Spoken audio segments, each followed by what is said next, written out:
Hello there, and welcome back to the booth here at Pro Tour Eldritch Moon. Marshall Sutcliffe with Ian Duke. We're down the stretch on day number 1, and down in the feature match here, we have a Hall of Famer, Olivier Ruel, and we've also got a Platinum Pro. We've got Jacob Wilson. Let's head down to the feature match area.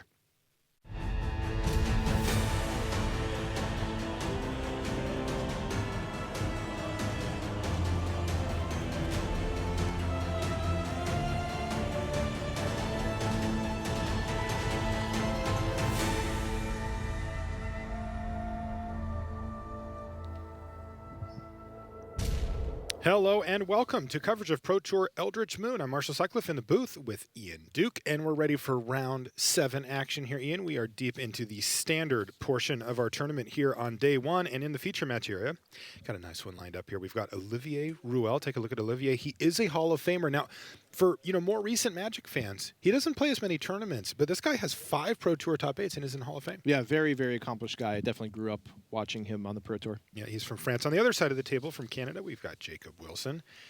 Now, if you've been watching Magic for the last few years, you will certainly know Jacob Wilson. He's a Platinum Pro. He is now 21 years old. A lot of experience under his belt at just 21, and here he is. So the matchup here, to sort of set the stage for you, is a Sultai Control deck for Olivier Ruel. It looks really cool. I'm super curious to see what it does. Every time I went down the deck list, I kept thinking, oh, this is like a Traversa Ovenwald deck. Well, it's got a couple of them, but it's not, based around that deck. And it just really is playing a lot of awesome cards in Sultai colors for Control. The other side of the table is Jacob Wilson playing Black-Green Delirium, a deck that is certainly be gaining more and more popularity here in the early stages of the tournament. Yeah, indeed. And if you're someone who follows the Star City circuit, Olivier Ruel's deck looks very similar to the deck that I believe Ali Antrazi has played in the past couple Star City Opens. So if you're familiar with that, then you have a good head start on what his deck is. But yeah, it's got a little bit of a Delirium theme. It's more controlling. Obviously, it splashes the blue for cards like Jace and Silumgar, among other things. Love it. And yeah, I actually really like taking advantage of playing Jace. Right now in Standard, blue is not one of the most popular colors, but Jace is still an extremely powerful card, especially with all the graveyard interactions we've seen. So, and we have seen people fill up their graveyards here with Grapple with the Past and other cards. Liliana puts cards in the graveyard. There's Delirium is flying around the feature match area here, no doubt about that. So not a lot of action here in the early stages. Players kind of jockeying for position with their mana. You see a couple of Evolving Wilds, a Traverse for a Swamp. +1 and pass. And now we've got a Liliana, the last hope here for Olivier Ruel. Right on time, and no board state to speak of whatsoever, though I will say she ran away. Ruinous Path is going to take down Liliana, the last hope, so no fun for Olivier. In fact, he gets absolutely nothing out of it. The rare 1-for-1 with a Planeswalker. And now, it looks like Jacob has passed the turn back to Ruel, who's got a Transgress. What were you going to say? I was just going to say, like, from a flavor standpoint, if your last hope goes away on turn 3, aren't you in big, big trouble? I mean, it looks like Jacob was a little hope flooded here. He actually had 3 copies of Liliana, the last hope. So the last hope is the one that gets taken away from Transgress, but he's also got 2 backup copies ready to go. And in all seriousness, this is pretty cool because we haven't really seen a Liliana mirror yet. So I'm interested to see how that dynamic plays out. It is interesting that they don't interact with each other, so the first person to stick a Liliana and ultimate it is going to have a massive advantage, likely win the game if uninteracted with. But there's also this game of chicken where you can minus Liliana, get a creature back, and start to try to pressure your opponent's Liliana at some point too. So I'm very curious to see how that plays out.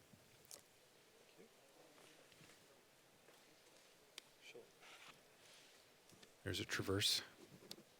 The Oldman there for Jacob Wilson. He can cast that, get a Swamp, play the Swamp, and still play Liliana this turn.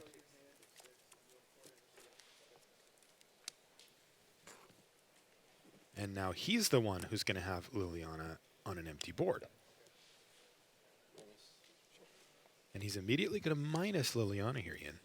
Yeah, I like that a lot. I mean, it's straight up card advantage. It's a little bit better than draw a card, between the value you get out of milling yourself and the fact that you're getting an action card back, and you sometimes have a little bit of choice over what it is. Interestingly here, he did not have a creature in the yard at that point. Right. But he did hit actually 2. Yeah, I mean, he took a in these Sylvan Delirium Advocate. decks, there's just a ton of value to filling your graveyard, you know? In a way, your graveyard is like a second hand that you have access to with all these cards we've seen that can bring things back, you know, Liliana among them. Yeah. So that looks like a Grim Flayer. It's a Grim Flayer, yep. Yeah, this is a card that, we talked about before, there are a lot of different versions of the spectrum of Delirium decks. One of them is the more aggressive version that plays Grim Flayer. Yeah, it's a and some 2/2 other with early Trample, creatures. and it gets a bonus for Delirium. It gets +2/+2 as long as you've got Delirium. And we can see, probably has it in the meantime, by the way. Languish takes care of the Grim Flayer, but there's another one to replace it in a Terrarian as well. And Grim Flayer has a cool activated or triggered ability too. Whenever it deals combat damage to a player, you look at the top 3 cards of your library. You can put any number of them into your graveyard and the rest on top of your library in any order. So not card advantage. You don't get to draw any of them. But setting up your next draw step, enabling more Delirium, getting more graveyard shenanigans, pretty cool. Yeah, it's like scrying, except that instead of putting them on the bottom of your library, you're putting them in your graveyard. So it's a little bit better than scrying. Definitely. We actually nicknamed that in R&D. We call that scheming after the card Taigam scheme. Wow, that when is we the... just need to refer to that effect very quickly. Taigam Scheming is proud and happy to have something named Yeah, after it's got it a this way. lasting legacy. Yeah. Certainly wasn't for its play unlimited. So Grim Flayer on the battlefield here, along with the Turian and a Liliana Plus on your guy. for Jacob Wilson. He's going to plus Liliana to shrink down the 2/3 Sylvan Advocate. Get rid of a Terrarian here. So now he's going to get to add 2 mana of any color here and then draw a card. He found his 4th copy of Liliana. 3 spiders. And he gets to play Ishkana with Delirium. Wow. The Black-Green Delirium deck really showing off the straightforward power of Delirium here. Yeah. Yeah, I would say Jacob's deck is like the classic streamlined Black-Green Delirium deck. No, it's not splashing any other colors. It's not really doing anything unusual out of the ordinary. Lots of 4-ofs, just playing all the good kind of classic cards here. Yeah, maybe they're classic for you. Well, yeah, sorry. Future I'm classic. from another time, I guess. All right, so Grim Flayer is going to go ahead and attack as a 4/4 with Trample. There's going to be no blocks from Olivier, so that's going to get that trigger that we just talked about a minute ago. So you can see Jacob is now examining the top 3 and deciding what he wants to do with them. They can go either back on top or in the graveyard.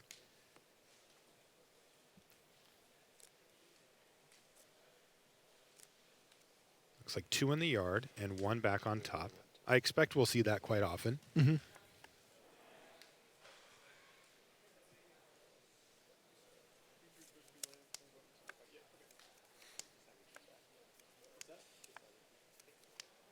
So interesting fact, actually, about an earlier version of Grim Flayer. Of course, all the stats were different, everything at the time.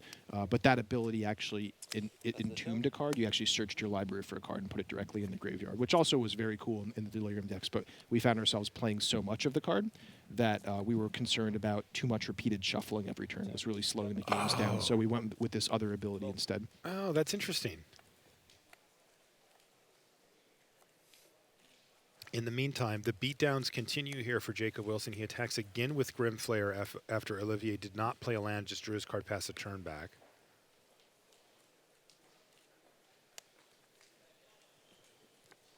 Wow. Wilson just put 2 spells into his graveyard, and there is Ishkana. This time with Spider Friends and on the battlefield as Jacob passes a turn back. And this one is really getting out of hand for Olivier. Yeah, we're seeing Jacob attacking on multiple different angles here. He's got several powerful creatures. He's swarming the board. He has Liliana ticking up in the meantime. And while that's going on, Olivier just a little bit stuck on lands here, a little bit bottlenecked, not really able to get much traction in this game. And here's a Languish to help reset things. And, you can see one of the downsides to the Grim Flayer plan is that it does die to Languish even with Delirium. Yep, very, very notable. Ishkana, on the other hand, schluffs off the Languish.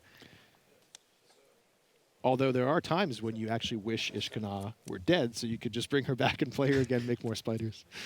Speaking of, Jacob is now minusing his Liliana. Now, it was looking for a little bit there, like he may just try to go for an ultimate. He had her loyalty up to 5 and could put it up to 6. She ultimates at 7, and it's incredibly difficult to beat the ultimate given a few turns. But he's decided instead that he's going to go for the value plan here, minus Liliana, and start buying back creatures from his graveyard. Yeah, I like that plan. I think the game is still close enough that the incremental advantage could mean the difference. I mean, once you go down the path of just trying to tick your Planeswalker up toward the ultimate and not really getting any value along the way, you really run the risk that your opponent, gets a creature on the battlefield or top decks a Ruinous Path or something along that lines, and you're back to square one. Super risky. Also, he's just going to play another Liliana here, Ian. Okay. I think he just figured, look, I've got 2 more in my hand. 1 got transgressed. Yeah. They're just not doing anything anyway, so he may as well kind of cash in that Liliana for a creature. And this is where we're really seeing the Black-Green Delirium deck go into like a grinding kind of mid-range type mode. Previously today, in our earlier rounds, we saw decks that were just kind of going up to the big Emrakul end game plan. Yep. But these decks are perfectly capable of just hanging out in the mid game and just grinding out card advantage with things like Liliana and Graveyard Recursion. I can tell you that Brian Bronduin is playing against Andrew Brown and has picked up his first game of that match. Brian Bronduin's on Black-Green Delirium himself. Andrew Brown's on Teamer Emerge.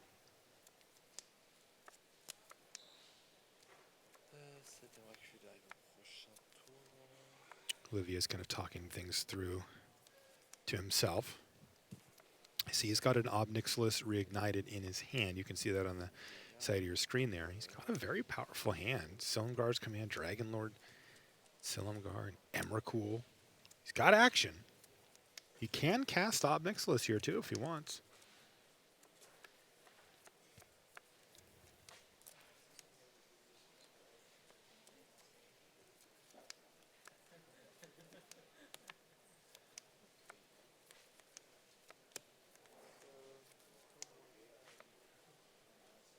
Yeah, the trouble with Obnixilis is he's under a lot of pressure. I mean, if he uses the -3 ability to destroy Ishkana, well, then Hiss and Quagmire and Spider can come in and finish off the Obnixilis. If he pluses the Obnixilis, he's getting further behind on life.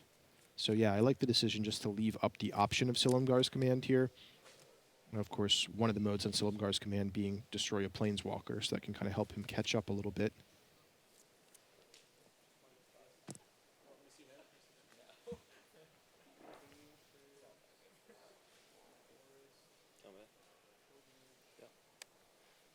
So Ashaya and Ishkana teaming up here. Oh, I'm sorry, that's a Shaya in play. I was thinking that was still a Spider left over from Ishkana. It's kind of like a spider. It's a little bigger. A lot bigger. A little bigger than a spider. This has the potential to put Olivier down to 1.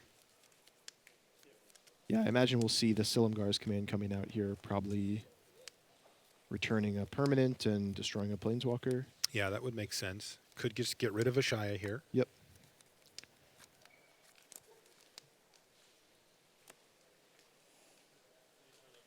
I return to your hand. And there's 2 Planeswalkers to choose from if that is the other mode. Yeah. And Now, does Olivier know Jacob has yet another copy of Liliana in his hand? He does not. So he had seen 3, taken 1, and then there's been 2 played since. Right, okay. But even so, opts to take out the Nissa. Totally fair. Yeah. nothing. Play this. Take the next turn. And here comes Emrakul. So here's Emrakul. Wow, okay. Well, Jacob Wilson is firing on all cylinders. He's really, it's kind of cool. We've really got a chance to see this deck in action, right? I mean, he showed us everything this deck does. Yeah. Like, look at the graveyard filled up, Delirium twice over. He gets the big top end with new Emrakul. He's got Ishkana. He's got Planeswalkers. This deck looks great. Yeah, it's I can't believe it can do all these things for just 2 colors. Olivier has branched into blue. Matt Sperling, by the way, up a game over Antonio Del Moral Leon. So where we sit right now, we're in Olivier Ruel's turn, but it's being controlled by Jacob Wilson. Now, this is actually a pretty tricky decision here. The things I'm seeing here, Marshall, are the Dragon Lord Silumgar and the Ob Nixilis are both cards that are capable of taking out Jacob's Emrakul. So Jacob could, for example, play Ob Nixilis and, -3 it just to spend some loyalty, but then that would leave Olivier with the Dragon Lord Silumgar. On the flip side, Olivier could play Dragon Lord Silumgar and take control of something inconsequential, but then it leaves Olivier with Ob Nixilis, which can take out Emrakul. So it seems to me like no matter which path Jacob chooses, he is going to end up losing his Emrakul. But we will see how things play out. These turns can be very, very complicated. Okay, thanks. I'll do nothing. Do nothing. Looking late. And it looks like the option there for Jacob Wilson is do nothing.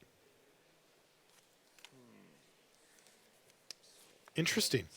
It was what you said, and he just doesn't want to leave him with anything on the battlefield, so he'll just do nothing. If doing one thing doesn't get the job done, then you may as well set Olivier back a little bit on mana and make him do something here. So now the seemingly obvious play is to play Dragon Lord Silumgar, take control of Emrakul.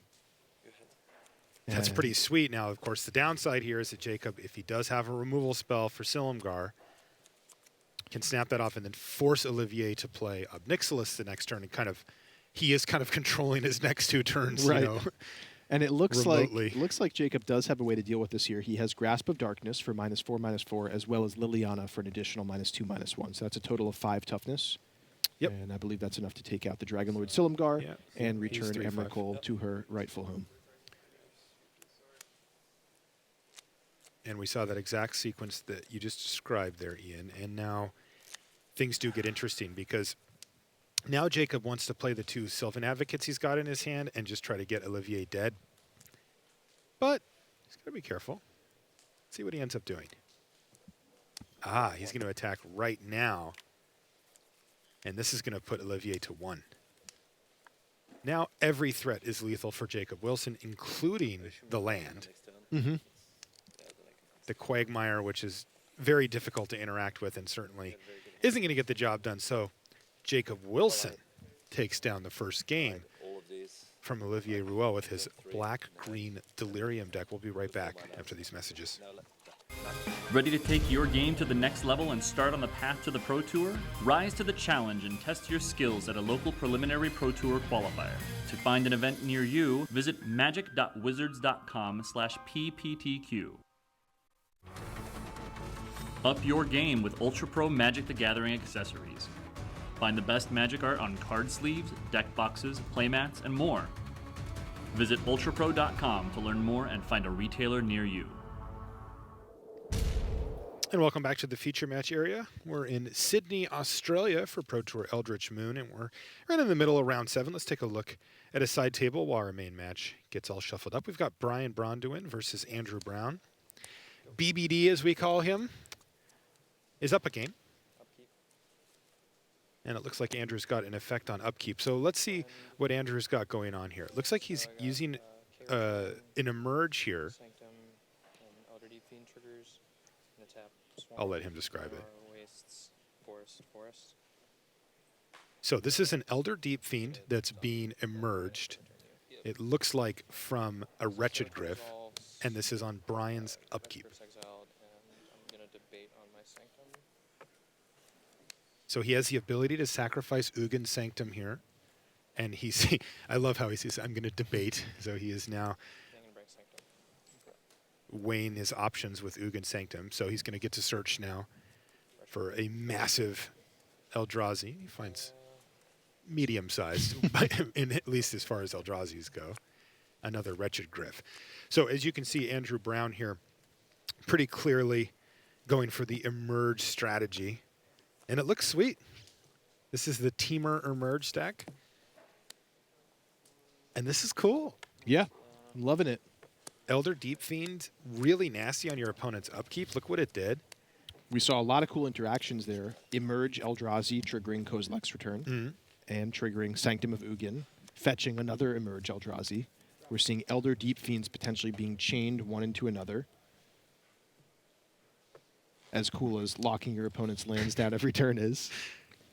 I'm the type of person that does think that's pretty cool. Yeah, you're Yeah. a misbind click aficionado. I kind of am, yeah. Apologies to the world, but I do like that kind of stuff.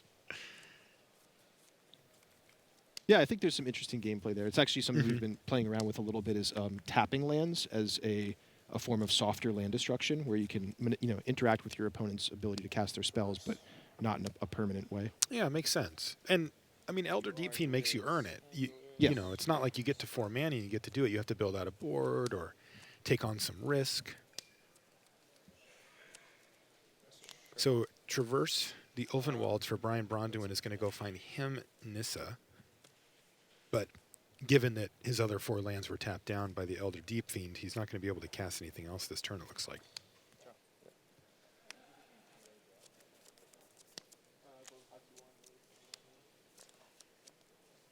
It's like another Kozilek's return off the top for Andrew Brown. Not really what he wanted to see. I think he might have 2 in his hand as well. But he's got a 5/6. He's not facing down any heat here. No opposition currently. How bad could it be?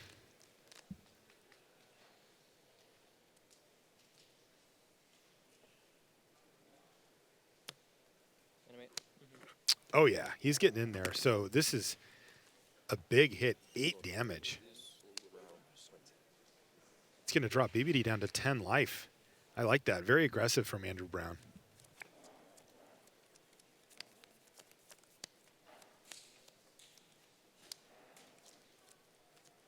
I think he's got a Matter Reshaper in his hand, Ian, that I don't know if he can actually cast here. Yeah, that's a great point. Looks like he has 2 Lumbering Falls, no Yavimaya Coast or any other colorless source. Matter Reshaper, of course, a great creature to emerge from. Why don't we head back to our main match here? It looks like play is just underway. We'll let this one finish up on its own. Take a look at our feature match area, by the way. A lot of big names down there. We'll be bouncing around as needed. In the meantime, Duress here from Jacob Wilson. And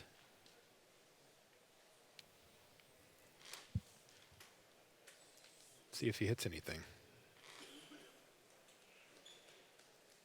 I wasn't gonna. I thought you played a Jace. I wasn't looking. Is that an Oath of Liliana? Does look like it. Yeah. Takes the Silumgar's command instead, I Yeah. believe. Huh. Oath of Liliana is a card that's, seen a little bit of hype so far. Definitely a strong one. I mean, I'm assuming that in this deck it's actually focusing on that second ability. Yeah, there are definitely a fair number of Planeswalkers, including Jace, which does trigger this, when it transforms. And it doesn't take that much more value for a 3-mana Edict effect, making your opponent sacrifice a creature. It doesn't take a lot more. No. So you get 1 zombie out of this, you're pretty happy. No turn 3 play yet for Jacob Wilson. He's just going to pass the turn. He's facing down a Sylvan Advocate right now at 18 life, so he's got a little room to work. Take a look at his hand, and he's got Grasp, Infinite Obliteration, Naming Emrakul, maybe, and a Transgress. So by passing the turn, he has left Olivier to untap and have some blue mana available, but it also opens up different options for Jacob to take down maybe Planeswalker of some sort, or, hey, a land. Yeah, there we go. Grasp of Darkness takes out in the Hissing Quagmire. That's a big one. That's huge. You don't see that very often. Not only does it prevent 2 damage, it also means that Sylvan Advocate's miles away from getting into big beast mode. Yeah, and based on what we saw last game, Olivier's deck is very mana hungry. I mean, yeah, he got up to 4 lands and then was still kind of, stalled on mana and couldn't cast all the spells that he wanted. So losing a land this early is a big deal. This is crazy, too. Jacob is just taking the full control route here. He just took Traverse the Ulvenwald with a Duress and left Olivier with that Oath of Liliana. Yeah, very interesting here. You would expect of these two decks, the one that's splashing blue to take the more controlling approach, but at least the way that these players have drawn this game, things aren't looking that way. It looks like Jacob is taking the controlling route. Yeah. Jacob has some creatures in his hand, but he's deciding when he wants to kind of open up. Well, he's just not going to open up that door at all. He's just going to transgress away the last spell from Olivier Ruel. And that means that next turn, Jacob does get to start playing his own Sylvan Advocates here. Ooh, that was a nice one. He just found a Nissa off the top, so now he gets to play that. He had no more lands in his hand. Go grab a forest, play that, and then he can play a Sylvan Advocate. Oh, fantastic draw.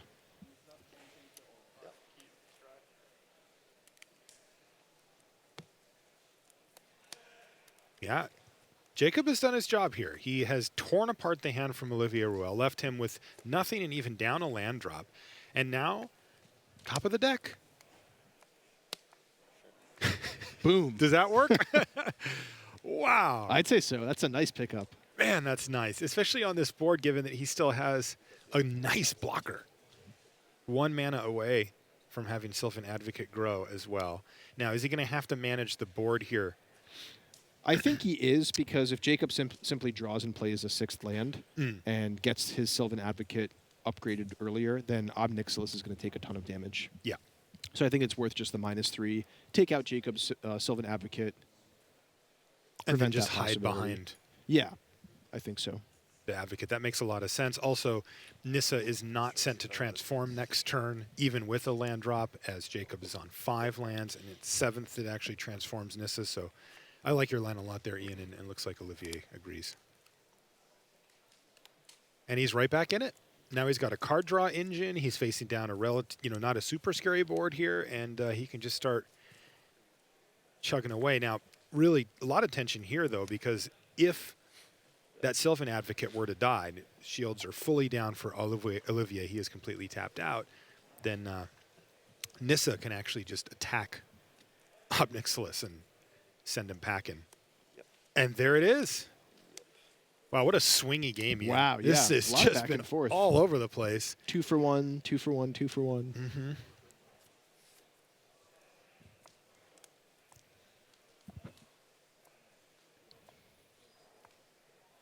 Ruel down to 1 card in hand. It looks like just a Nissa Vastwood Seer. Not a bad one. Yeah, not a bad one at all. And there's Infinite Obliteration. I couldn't quite hear what he said. I would assume Emrakul. Yeah, I mean, certainly he brought it in for that Dragonlord reason. Silumgar. Okay.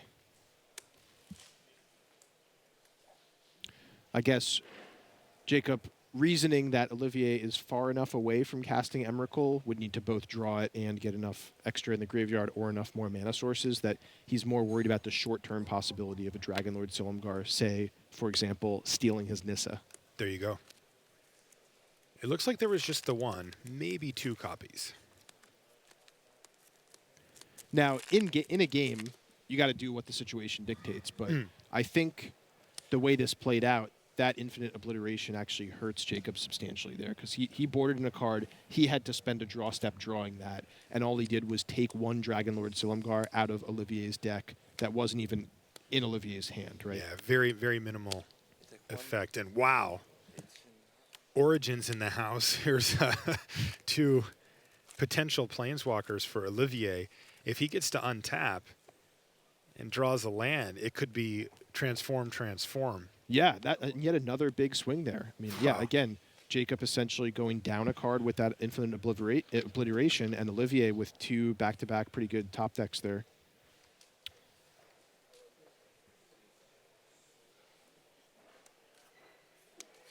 Was that a Traverse? Traverse, wow, What a huge great draw, off the top. That's just enormous. This is great. Yeah, so Nobody's missed a beat here. options here. I mean, Ishkana is always great when you have 5 mana.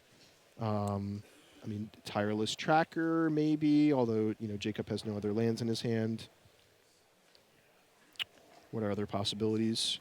Could just go for Emrakul. I mean, I think he's not quite yet there on being able to cast Emrakul, but I was wondering what was so longer, but this choice. It looks like he just went for a swamp. Oh, Just could to it- transform. Oh, okay, to transform Nissa, I see. Yeah, he actually, I think he tried to grab something he couldn't, and Olivier was like, no, can't get a planeswalker or whatever. So he said, well, I'll make a planeswalker. Yeah, there then. you go. He Thank did you get a very much. planeswalker in the end. Indeed. Better than English, I guess. It's also possible that he doesn't have Delirium at this point. Do you know what this does? This? Yeah. Okay. So it's negate, Yes. -2, -3, Yes. boomerang, and destroy target planeswalker. It bounces any permanent. Any permanent. That's right. And he is right, but he used a lot of shorthand there. Right. Negate, boomerang, you know. Having it checked every round.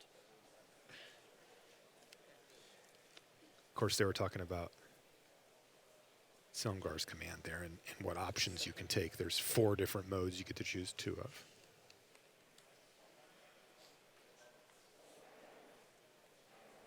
Yeah, and the reason that's so relevant right now is, of course, Olivier has Jace on the battlefield, which could transform and then flash that back from the graveyard. Do you have Delirium?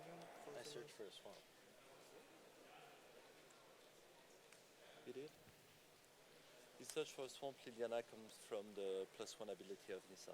For basic land, yeah, it's true. Okay. Remember time extension? Yeah. Okay. Thank you. So that was what we talked about a few minutes ago about what he could actually search for.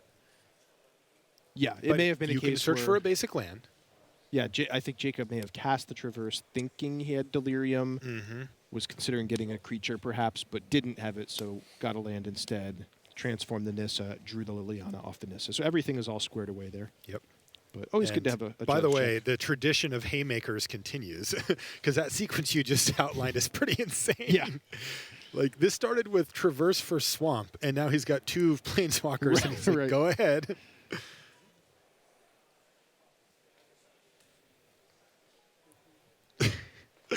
I gotta say, this game has been one of the more back and forth games I've seen in a while. It feels like every time somebody passes the turn, they're way ahead, and then by the time the turn comes back to them, they've fallen behind.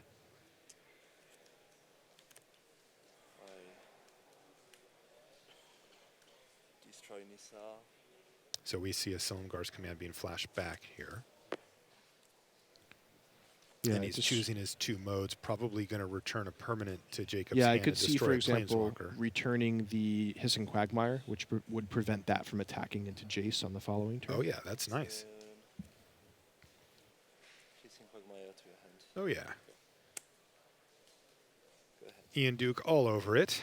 And Jace safely protected for the time being. Olivier did not hit a land, of course, though, to transform his own Nissa Vaswoodseer. He would have loved that. Player. Yeah. Speaking of Nissa Vaswoodseer. Transform. Pretty amazing seeing how Liliana Gosh. can bring back Nissa, which then transforms into a Planeswalker. That's just what? when your Planeswalker is buying back another Planeswalker from the Whoa. graveyard. That's pretty incredible. And that was dead weight, too, for Jacob Wilson. Wow. To take down the opposing Nissa. It just never ends. How many Planeswalkers will Olivier untap or send the turn? Minimum 2, right? Like, we know 2. And imagine even that Oath of Liliana were on the battlefield. Oh, yeah. Just how much value that Zombie City. pumping out. Well, there's a Planeswalker for Olivier. Wow. You Here were we joking, go. but you But weren't it's joking. just true. And now he gets back Nissa. Is it going to be 3? Go get a forest? Flip it. Wow. It was more than 2 that the over came in. This is insane. Wow. Welcome to the Liliana show, ladies and gentlemen. My goodness. Wow, Liliana's been ultra impressive Yeah, here. very, very impressive.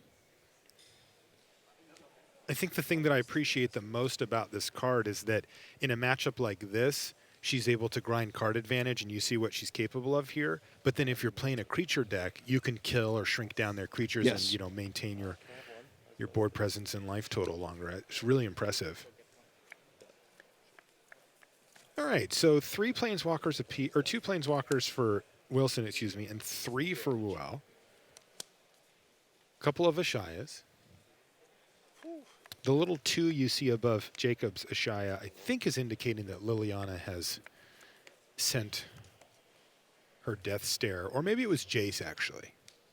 Probably Jace, right? Because Yeah, it was Liliana Jace, minus to Liliana get minus. back. Yeah, Yep. so Jace has his spell cast there on Ashaya. Just don't want to have people think those are counters or something like that. And with a freshly drawn Liliana, Jacob Wilson has no problem with cashing in this Liliana, so he's going to minus.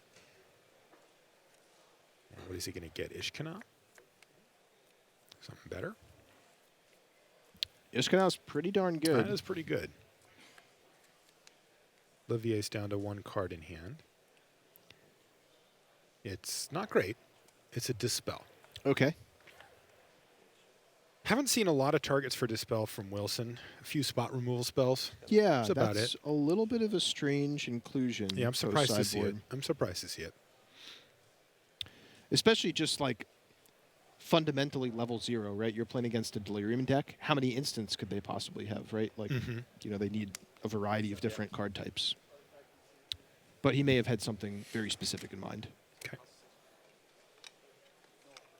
Okay. And it was Ishkana that he got back. Yeah. And does he actually have Delirium now? We can look. Well, it does look like he has it, yes. Okay. Take a look at Ishkana Graf Widow Super Spider. Love that card. This one. Really cool card. Have you built your Spider Commander deck yet? Brian David Marshall did that for me. Very nice. Yeah, he says I can use it whenever I want. We kind of had a couple of early ideas for it together, and then he just took it and ran with it. And now the problem is he's actually worried it's gotten too good. Oh, really? Yeah, it might be too good. So Jacob's passed the turn back now to Olivier.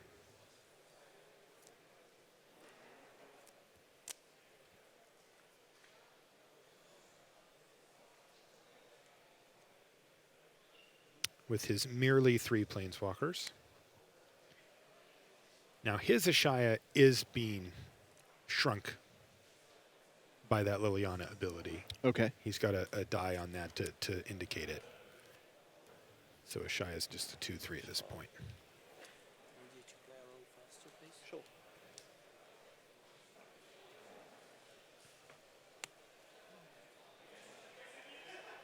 Ruel working through his options. This is a complex board. It has gotten quite filled up over the last few turns. +2, +1. Here. On Ashaya, so they're kind of trading that effect off here. Play another Liliana. Play another Liliana. Okay, now what? Get something sweet back.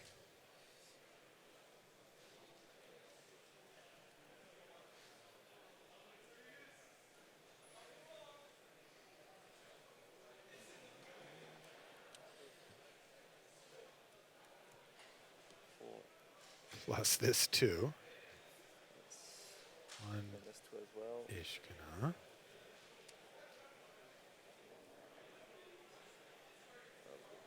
-2. And then he's going to -2 this Liliana, which is going to mill 2 cards, and then he's going to get to grab a creature back. And I believe it was a Sylvan Advocate. All right. Now, could he have done that in other order, minus the first Liliana, then play the second? So perhaps he, was thinking of making one play and then midway through decided on another one, It does which happen. happens sometimes. It does happen sometimes. The key when you find yourself in that position is to still make the right play from that point. Absolutely, yeah. A lot of players get embarrassed that they started down the wrong path, so they just continue down the wrong path, right? But you've just got to do what's right. Right. And it looks like, small clarification on Olivier Ruel's hand. We mentioned a Dispel earlier. It looks like that was actually Clash of Wills, I Oh, think. okay. And that Okay. makes a lot more sense. That in this makes more matchup. sense. He's got 2 copies of Clash of Wills. All right.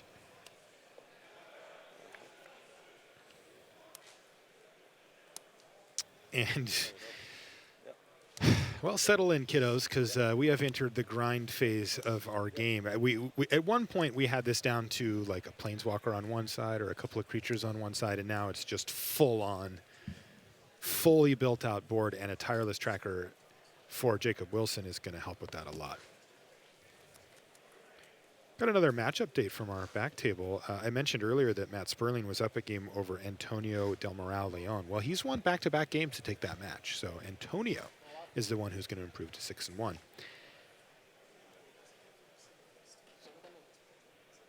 Sounds like Ulamog and Oblivion Sword teamed up to... Ooh, that sounds finish pretty that one. cool. Yeah. I'll have to check out that deck in a later round. Yeah, where are all the Oblivion Swords? That card's so sweet. I don't know. Come back. Yep.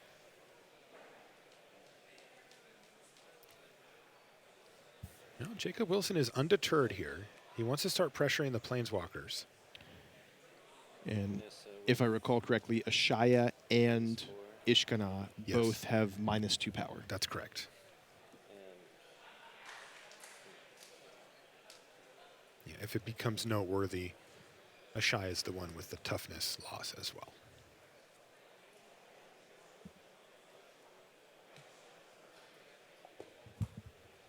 take Jace with these four. Yep. Okay, so those are going to Chase. Liliana with this one. That's the attack. Can I block? Yes. Okay, so you heard what Jacob said. He's going to attack Jace with that group in the middle, and So Liliana with the other one. That's a 1/4. That's a 2/4. Yeah.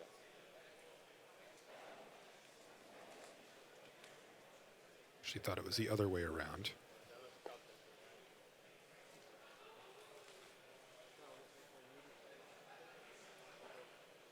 But it looks like it was actually Ishkana that got the Liliana minus, turning it into a 1/4 is what they said. And Ashai is the one who got the Jace minus, turning Ashai into a Yes, 2/4. I believe that is true. Yeah, Yes. so that's what it is. Yeah. And that's the Jace takes decisions that that Ruel are going to make as far as blocks go. So successfully protects the Planeswalkers. Yep. They did take a hit. Yep. 1/1 and 2 loyalty down the line there, but they're still on the battlefield. Yeah, these Clash of Wills really hurting Ruel here. Yeah, they've just been stuck in his hand for a Yeah. number of turns. Scary. There's a second copy of Jace, Vryn's Prodigy for Ruel. Now I have to wonder here, Marshall, is this game just ticking away until one player or the other finds Emrakul? I It does- have to imagine an Emrakul would just be devastating on this board. Yeah, you know, at some point it felt like the players were going to be able to grind through what the other player had, and it's starting to feel like that's a lot less likely. Mm-hmm. And I think we might be dealing with an Emrakul situation, and that does kind of bring up an interesting point with Olivier, you know, and his Clash of Wills. He can counter it, and look, the trigger still goes, but 13-13 Flyer's no joke. Yeah, it certainly takes a You know. little bit of the wind out of the sails. Yeah. But I mean, even just with this number of Planeswalkers, I mean, general rule of thumb is the more permanents there are on the board, the more devastating of an effect a Mind Slaver or mind control type effect would have. So we see some trades here from Wilson. He did let his tireless tracker go there to protect his own Planeswalkers. And there's that Jace that we mentioned a minute ago. +1/+1. And then these are going to shrink down the offensive force of Jacob Wilson. We've seen this before. Him. I don't know, it's on those two. And -2. And that one's get -2/-1. Okay, so you hear Olivier say that the advocate's the one that's getting the Liliana. So we'll keep that in mind in case combat matters here on this next turn. +1. -2. Sure. Jacob has something in mind here because he immediately minused Liliana. Let's see what he's going to get back. Probably hoping to just hit Emrakul there, right? Yeah, I think so. I think that's why, like, he has a game plan here, which is just aggressively churn through my library until I can find Emrakul.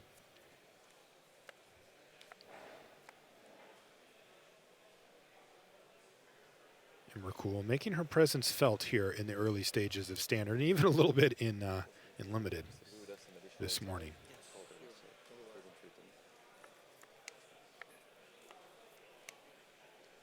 That is a really cool card, by the way. You guys came up with a sweet one.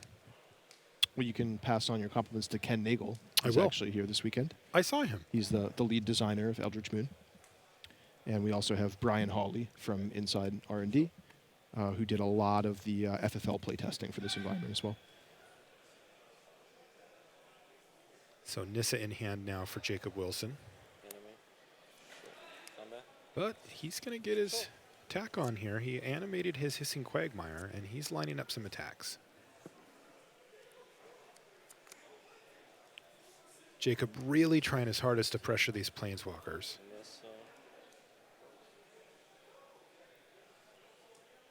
And even though these two creatures have been shrunk down a bit, hey, they still have power. Mm-hmm.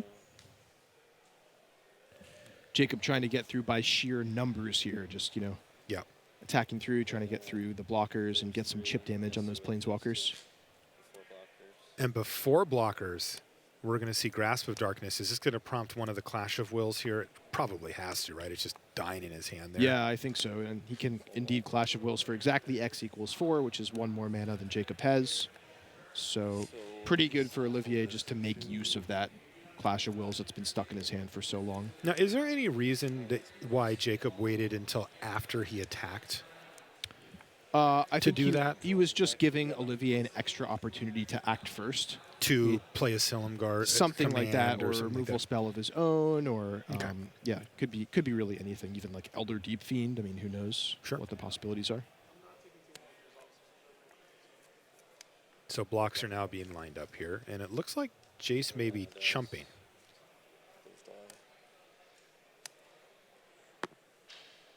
So Ashaya gets to eat up the Sylvan Advocate. Jace has to just jump in front of the Quagmire to keep Nissa alive. And Liliana does die in that transaction.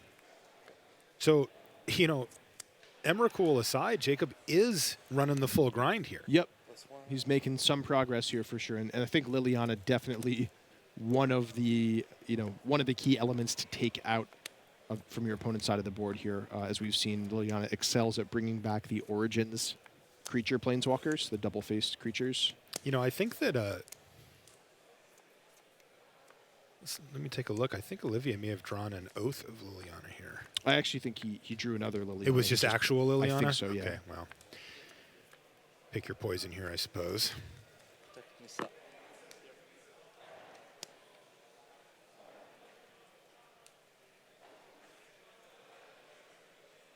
So it looks like Nissa is being attacked, and Jacob is in the tough position of trying to decide if he wants to chump block with Tireless Tracker. Ouch. He did.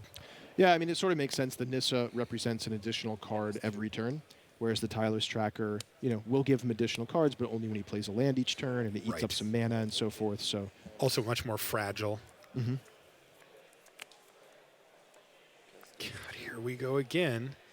Sylvan Advocate plus Jace this turn. Jace, -2/2.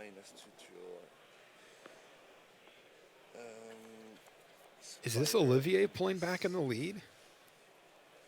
Jacob's been very aggressive with his creatures, trying to manage his opponent's planeswalkers. That last turn went almost how he wanted, except for the Clash of Wills. Yeah, that's And a that great was a point. big. He lost a creature straight up to that. Yeah, Jacob definitely took the stance of, you know, I'm willing to lose a little bit of equity in terms of chump attacking with my creatures and getting them picked off as long as I can take out your planeswalkers because I have enough stuff that, you know, it's worth it for me to kind of trade one for one and remove some stuff from each side of the board. But, you know, between Olivier drawing another Liliana to back that up and also having the Clash of Wills for that key removal spell, things definitely turned back in his favor there. So this is just incredible, Marshall, how we're seeing these two black-green based decks really grind out these games. And specifically, the interaction with Liliana and the Origins Planeswalkers has been really impressive this game. Yeah, the level of sheer card advantage that these decks can throw at each other is pretty insane. And they're really showing it off here in game 2. Just looks like a ruinous path It being did. considered there by Yeah. Jacob Wilson. That's correct. I see it right here. A lot of options here with this. Do you awaken? Do you not? Which planeswalker do you kill? Looks like the unflipped Jace That's gets what he taken went out for, there. yeah. Okay. AKA a blocker, because he did awaken his Okay. ruinous path, which gives him a 4/4 attacker in addition to the other creatures he's already got. So nice play from Jacob as he gets to take out not only what could become a planeswalker next turn, but also take out a potential blocker that would save a planeswalker. So let's see if Jacob can leverage what looks like it was a very good draw in ruinous path and see if he can't take out some planeswalkers here.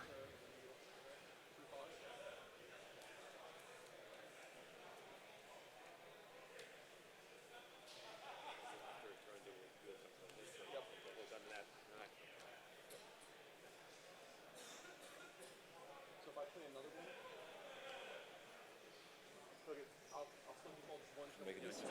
I know he should be saying this, but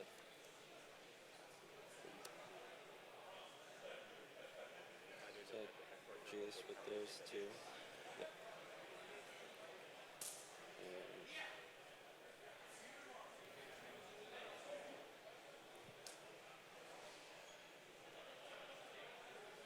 Deciding where to send the other attackers. Those two are going to go at Jace, With those two, and that's it. and that's it. So that's a Hissing Quagmire I've and a Spider. blocked, so that's it too. But with only one blocker back for a while, Block the spider. that does put Jace down to 1, meaning no flashback spells coming. And I think Jacob's pretty happy to trade a 1/2 Spider for 2 loyalty off of Jace at that juncture. Yeah. What was the spider attack there? Just a hedge in case Olivier traded the Sylvan Advocate with the Hissing Quagmire, just to get in an extra damage there to make sure Jace couldn't -3. Okay, I guess that makes sense. Because Yeah. it was on 3 and could flash back something disgusting. Yeah. Maybe a Silumgar's Command or whatever he's got in his yard.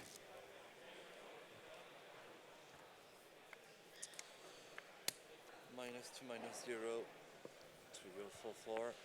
-2/-1 to your spider.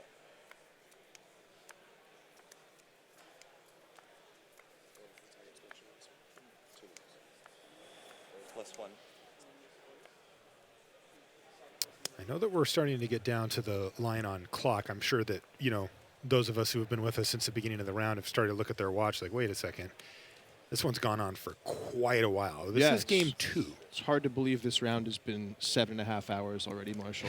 Time really is flying by. Including the draft. No, in all seriousness, this has been actually This is- a fascinating game. Yes. And a really good look at how these decks operate and the power of some of these new Eldritch Moon cards. And it looks like Olivier is now going to take the offensive here.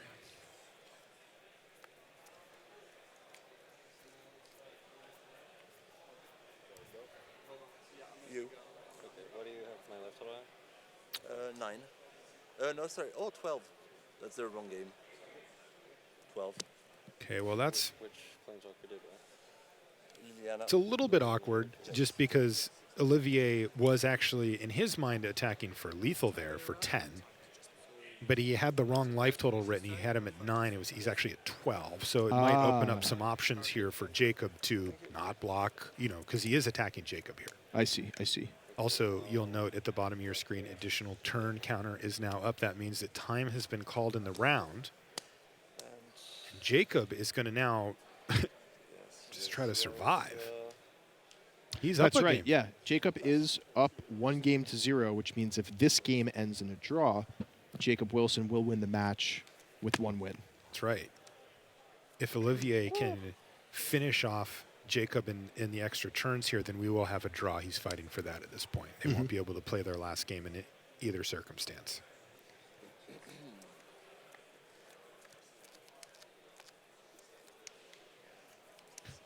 We've also got Paul Rietzel versus Ken Yukihiro in extra turns as well, with extra turns flying around the table thanks to Emrakul's. So we're getting an idea on how Standard's shaping up. You know, it takes a little later tomorrow before we know kind of what's rising to the top, but we're starting to see some of the ingredients today.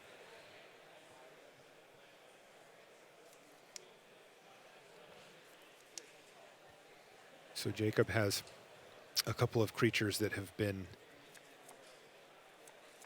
shrunk down a little by planeswalkers. I mean, really, Jacob would still just love to see his copy of Emrakul or even a Traverse. Isn't this supposed to be easy? Aren't you supposed to find your Emrakul at some point?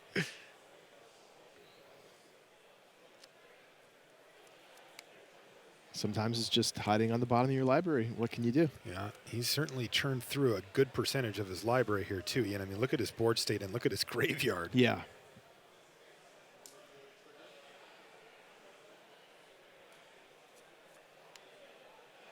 Looks like he's lining up Nissa, maybe a Tireless Tracker.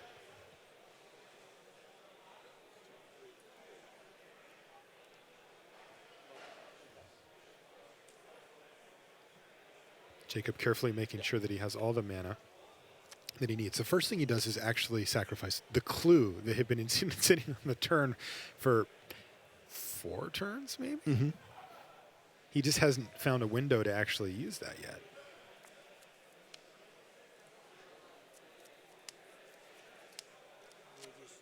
This is turn 1.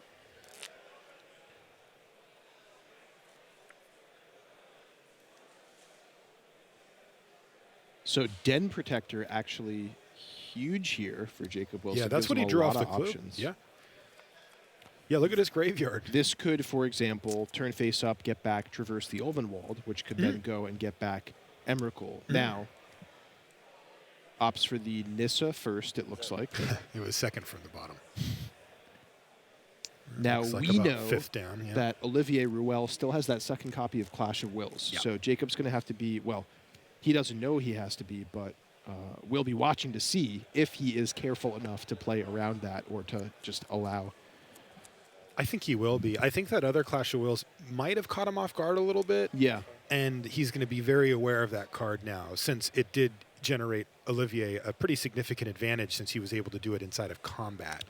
Very true. Now, the flip side of that is he's under time pressure in the sense that we're in additional turns right now. So he may not have the option to leave tons and tons of mana up. Now, speaking of additional turns, it's a little weird with Emrakul.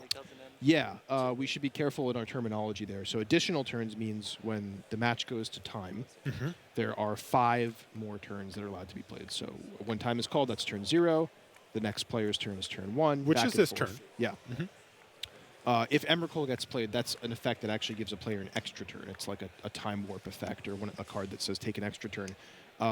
That's a separate thing from the additional turns at the end, but I believe the way it works is taking an extra turn also counts as an additional turn. That's so absolutely it's right. not necessarily each player gets 3 more turns in a back and forth manner. So this is interesting. Jacob actually went for Tireless Tracker here, and Olivier is looking to tap him out here and counter it by demanding 4 more mana. Now, he can pay, but it takes all of his mana and means no Hissing Quagmire attacks or anything of that sort this turn. Oh, I see. Okay. Yeah. And so Jacob says, okay, I'll pay. And so he gets a Tireless Tracker and passes a turn. This is additional turn 2. Yeah, I mean, I guess the relevant thing there is that taps a potential blocker also for Jacob Wilson. And he's down to a lowly 4 life here. Yes.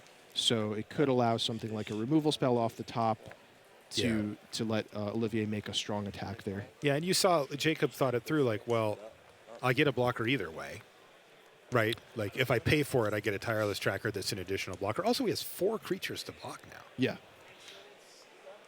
Yeah, I'd say Jacob looks like he's in fine shape to survive this turn. Yeah, you know, you mentioned Elder Deep Fiend earlier, and if I was Jacob, that's the card I just really not want to see here. Yeah, I think it's extremely unlikely that card would be in Olivier's deck. Agreed. But, you know, you never know. He's playing Traverse the Ulvenwald. It could be a spicy one-off.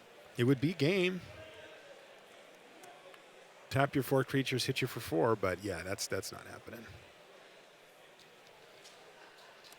Jacob's going to browse the graveyard of Olivier as Olivier works his way through his own turn. Now he's got, looks like 2 copies of Hissing Quagmire on his side, Olivier. But he's going to need to do a heck of a lot here if he's going to get Jacob from 4 to 0 this turn. As you can see, this is turn 2. That means that Jacob gets turn 3 and Olivier gets turn 4, so he will have one more attack step here to try to put together 4 damage. Woo! -2, -0 to... The Sylvan Advocate, of course, is going to pump up those Hissing Quagmires as well. They're going to be 4/4s on the attack. And this could be a really devastating attack from Ruel, who has the ability to attack with 4 different lethal threats. Yep, each of Olivier's creatures has 4 power. He's attacking with 4 of them. Jacob has, I think, 4 creatures he can block with, so this means all those creatures will have to line up. Yeah, he'll get to trade off 1, and the rest are going to die. This is going to be really close. That's my plan. Can Wilson set up So... getting Emrakul and making that a win? Yeah, With really no board interesting. state, it makes it a lot harder. Like, you can Let's- run 1 creature into your Emrakul, but Olivier just has access to multiple creatures here. 2 Hissing Quagmires. He also has a Lumbering Falls down there now. And, of course, that Sylvan Advocate. Nissa ticks up. There's Liliana. So we talked before about there's the play of Den Protector face down, turn it face up, get Traverse, cast Reverse. That's 6 mana right there. Yep. That leaves him with No cards. 7 more mana. I think he's going for it. He says, you have no cards, and Yeah. Ruel puts his hands up, says, I got nothing. So Jacob gets to plan out exactly what he wants to do here. And there's Emrakul, and he can cast Emrakul. Okay. Yep, there's the 6+7 mana. Look how few cards he has in his library. So this trigger goes on the stack. Now that's going to be turn 4, but that means that Ruel gets turn 5. Yes. So Jacob has a lot of work to do. How is he going to get rid of all these creatures? I suppose getting rid of the Advocate effectively shrinks down the lands as well, so Yeah. that is a big deal. So step 1 is, I mean, the Sylvan Advocate can attack into Emrakul this turn. So by the way, we're on Olivier's turn. This is additional turn 4. Yeah. This is the turn that Jacob is controlling of Olivier's. Now, can he also maybe send a Lumbering Falls into the Talk about a complex turn. Den Protector, and Yes. then after the Advocate gets blocked by Emrakul, it'll shrink back down, and that'll be enough to kill it? Yeah, that seems like a fine play. There's also It's 2 Quagmire. Olivier can use, or Jacob can use Olivier's Jace to target one of his own creatures potentially to prevent a That one has trade. -2, Okay. -0. No, I guess that wouldn't work here. So killed it. Those 2 fought. And -2, -1. Looks like the judge is just making sure that everything looks correct here. 4/4 trade, and there was a chump block. Okay, so this one is how much is this one? 4/4. 4/4, 4/4. and this one is 2, No, this is 4/4. This is 4/4. but it has -2. No, it's a 4/4. The -2 is on. Oh, -2 is That's here. right. Okay. Everything looked good from what I could see there. The judge is just doing a double check. Yep. Because of this. Yeah, this is a rewind to the attack step Yeah. that happened on the previous turn, just to make sure that all the creatures lived and died as were supposed to happen. So this one has Destar Strikes. Yes. Okay. So En fait, bueno. le Quagmire meurt parce qu'il est 4-4 et qu'il y a une 4-4 en face. Ok, pas de souci. No, sorry. So, It's okay. yeah, no problem. So we cleared it up. Looks like everything happened correctly in that. Yeah. that So now they're going to restate the board, put the board state back to where it was with Emrakul happening. Yep. Taking control. And this is Jacob taking control of the turn. So the first thing he's going to do is cast Traverse. yes. Now, you can fail to find, that's sort of level 1. But you also can find things that mess around with, your opponent's board. Absolutely true. It's in your hand, right? And that is that Traverse, by the way, is the only card in hand for Ruel. This is additional turn 4, but remember, the way Emrakul works is that your opponent gets to take a turn after the turn that you stole from them. Right. And so that means that turn 5 and the last turn of this match is going to be in Olivier Ruel's hands, and all he has to do is get in for 4 to make a draw, and if he can't, it's going to be a win for Wilson. So no matter what, Jacob will not have a turn where he can attack with Emrakul. So Jacob is not going to win this game. He's playing to not lose this game, and if this game ends in a draw, then Jacob wins the entire match. Exactly. So let's see if he can piece it together. This is so fun. I was joking before, it's kind of like a Magic the Puzzling kind of a thing, right? Where Yeah. like, I can't wait for the articles. By the way, the puzzling is starting to come. I'm sorry to interrupt you there, absolutely. but it looks like flashback on Silumgar's command from Jace, which also kills Jace. Mm-hmm. So we're going to return something, probably one of the lands. Well, let's find out. Let's just let Jacob do it. Any response, float a green. Yep.